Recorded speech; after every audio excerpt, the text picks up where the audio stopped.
The Hillary Clinton email scandal has deepened. The Wall Street Journal explains here, investigators found 650,000 emails on a laptop that they believe was used by former Representative Anthony Weiner and his estranged wife, Huma Abedin, a close Clinton aide. And underlying metadata suggests thousands of those messages, thousands, could have been sent to or from the private server that Ms. Clinton used while she was Secretary of State, according to people familiar with the matter.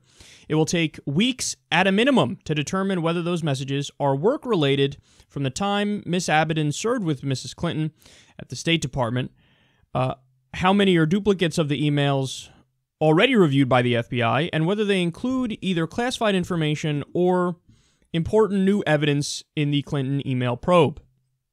All right, so yesterday I reported to you that there were just 3 emails that were possibly related to Hillary Clinton, when the reality is now we know there's potentially thousands of emails related to Hillary Clinton on Anthony Weiner's computer.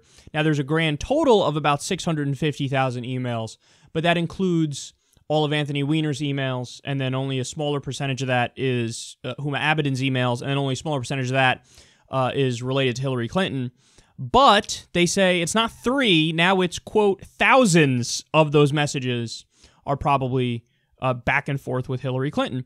Now, originally it was a Newsweek report. Obviously, that's now not true when they said 3. Now we know it's way more than that.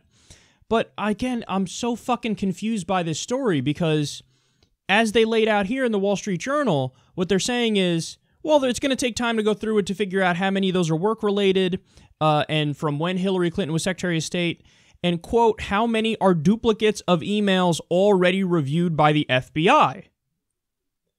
Okay, so if you don't know whether or not those are duplicates of emails reviewed by the FBI, I don't know why the assumption was to begin with that, that's not the case. And Comey wrote the letter to Congress and basically did the announcement of like, we're going to have to look at this new evidence in the email case. So the email case isn't totally over, and some people were using the term reopen the case. But I don't get it. If he didn't know whether or not they were new emails, I don't know why the assumption was they're new, so we're going to treat it like they're new, because according to this, at least, they could go through it and say, oh, we've actually already gone through all of this, and there's nothing extra to see here.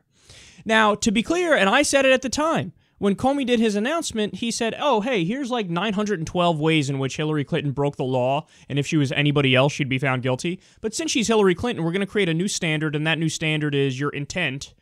The intent didn't matter for Edward Snowden. It didn't matter for Chelsea Clinton. But for Hillary Clinton, it matters. So she's not literally a Russian spy, so we're going to let her go, even though here are all the documented cases of where she was wrong and where she broke the law. So I was for more consequences the entire time. I'm still for more consequences against Hillary Clinton for what she did.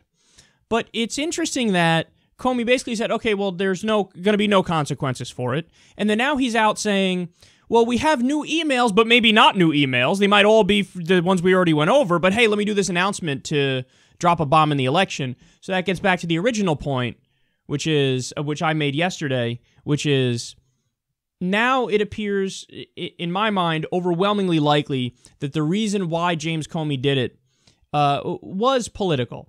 Now, again, you could agree or disagree with his move here, but the bottom line is he was attempting to drop a bomb in the election to, I don't know if he wants Donald Trump to win. I mean, you would assume if he wanted Donald Trump to win, perhaps he would have recommended charges to the Justice Department in the last investigation.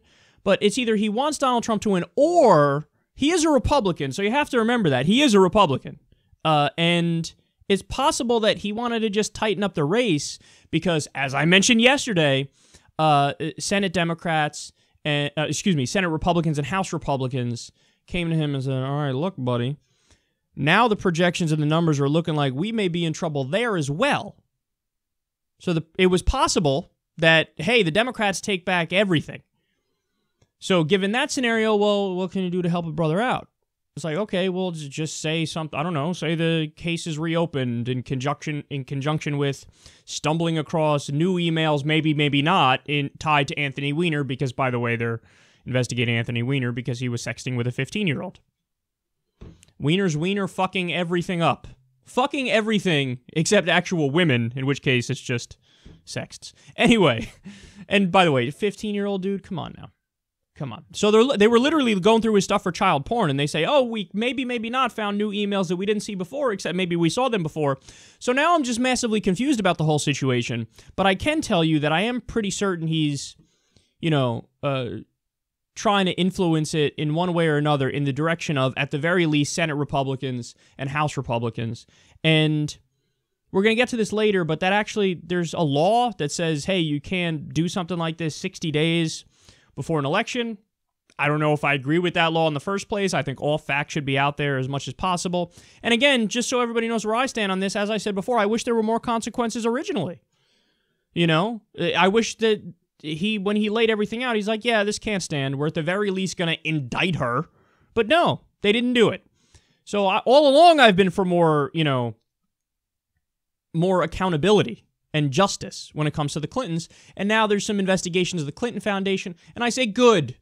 Some of the scandals against the Clintons are bullshit. Benghazi, for example. But is this real, the email thing? Yes, we already know the classified information, top secret information, playing loose with it, not caring, yada yada. The Clinton Foundation, pay to play. We know all about that. We detailed that on the show.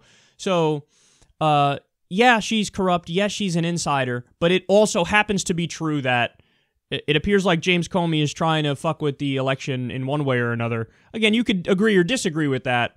But that is what he's trying to do, and the more evidence comes out, the more that's obvious. Again, I still can't get over the fact that they say in the article they don't even know how many of the emails are duplicates of emails that they already reviewed. Well, if you don't know that, again, the assumption that they're not that they're new emails, based on what?